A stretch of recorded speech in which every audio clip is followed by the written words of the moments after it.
Have you ever wondered what in the world an appraisal is and why it matters when you're buying a home? Well, today I'm going to walk you through the basics so that you can be more confident in your house search. Hi, I'm Robert Webb with the Destination DNJ Home Selling Team, and we're here to help you navigate all things real estate. So make sure you subscribe for more, and now let's jump into it. What we are going to learn today is all about what is an appraisal, why does it exist, how does it affect you, how does it work, and how can you use this information. So starting off, what is an appraisal? An appraisal is simply an opinion of value, but it is an important opinion of value. Your lender is the one that orders the appraisal, and depending on the outcome is going to help them dictate whether or not they give you that loan. They are going to place that order through one of their channels, and that appraiser must be chosen through a blind service, meaning that your lender and the appraiser never directly communicate. Rather, they communicate through a third-party service called an appraisal management company. This was one of the outcomes of the great financial recession, where we had too many lenders and appraisers colluding to make sure that value hit just the right price on the appraisal to make sure that the buyer was going to be able to get their loans. And now that is no more. But getting back to it, whoever is chosen for the appraisal, it's just a person who's looking at the data and assigning a value to that house based on a certain set of criteria. But as we will learn, even though the criteria remains constant, any one person's interpretation of the data can lead to a different end. Which is why we have to remember that an appraisal is simply just an opinion of value, albeit one that is taken very seriously. And that leads us into, why do they exist? The main reason they exist for when you are buying a home is that the bank who is about to lend you a ton of money, they have to make sure that in the event if you were ever to stop paying your loan, that they would be able to take possession of that property, that they then would be able to sell that home and recoup any money they put out. And even though foreclosures are relatively low compared to what they were back in 2010, 2012, a lot of news headlines have been coming out recently about the rise in foreclosures, which is leading banks to take a little bit more risk adverse in their decisions to lend out money. And while we were on the topic of why things exist, this channel exists to help you navigate buying and selling real estate in North and Central New Jersey. If we've done that, I want to invite you to like this video, as it does help us reach a wider audience, and subscribe. So, how does an appraisal affect you?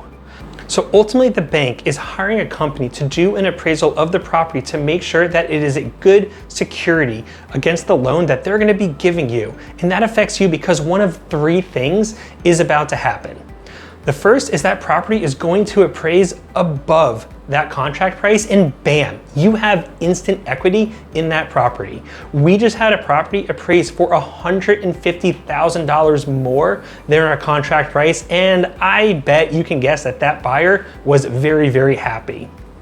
Secondly, that property can appraise at the contract price. This is really good news because everyone feels like they're getting a fair deal. The buyer feels like they're paying a good value, and the seller feels like they're selling for a good value. Lastly, if the appraisal comes in under the contract price, well, now we have a problem, since the bank isn't going to lend against the home at that contract price, and something is going to have to be adjusted. And this is a topic all of its own, and I'm going to be making a video in the near future, so make sure you subscribe and keep an eye out for that if you want to learn how to combat a low appraisal. But ultimately, you are affected by this appraisal about whether or not you are going to be able to move forward and purchase that home and obtaining the mortgage for that specific property on that specific contract. Now, let's jump into how does it work. Once an appraisal is ordered, they are going to contact the realtor, since they can't speak with the lender, and they're going to schedule a time to visit that property.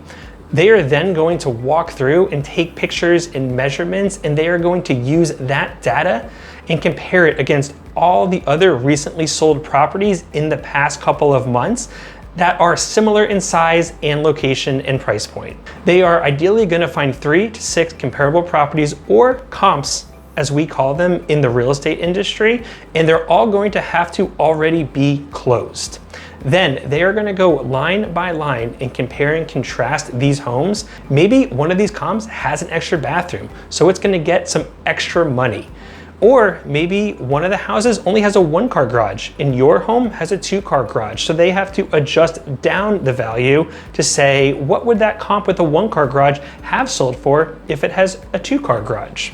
They are going to have to do that line by line for all of the other items, adding value and subtracting value from the comps to bring all of them in line with the property that you're buying. And that's how an appraisal value comes to be. And when it comes to things like bathrooms and garages, those things are pretty cut and dry. But where we run into issues is when things get a little subjective. Things like, which comps are they going to use? What if there are 9 potential properties and they leave out the 2 highest prices? What if they don't give your property the same cosmetic value consideration that they were giving another property? Who gets to decide that? The appraiser or the market? Some appraisers value finished basement space differently, thus leading to a different outcome than you might have otherwise been expecting based on your contract price. All of these things can lead to a different outcome than you were potentially expecting, and that is where we come into how to use this information. The number one thing is to make sure that you have the right team around you. Having the right realtor that understands how appraisals work can be a massive advantage when it comes to your house hunting. They are going to be able to thread the line between how the market is valuing a property and how an appraiser is going to value a property and help guide you appropriately. They are going to be able to give you an expectation of where an appraisal is likely to land, and that is a super valuable tool in your arsenal, especially in a rising market like we have been for the past couple of years. Since appraisers must solely rely on past data, but the market moves on its own, this is going to give you the best chance of moving forward and winning that house and closing on the house of your dreams. I hope this was helpful in understanding what an appraisal is, how it works, and really why you care. If you want to learn more about appraisals and especially what happens if they come in low and how to combat that, make sure you stick around this channel. I'll be putting out a video in the next couple of weeks that's going to give you a lot of tips and tricks should you run into that situation. If you like this type of content, make sure you like this video and subscribe. It helps us grow our channel and get this information out to more people. If you want to get started buying or selling in the heart of NJ, Central and North Jersey, click the link down below in the description, destinationnj.com/get started. And we can't wait to learn more about you and your situation and help you navigate all things real estate. See you in the next one.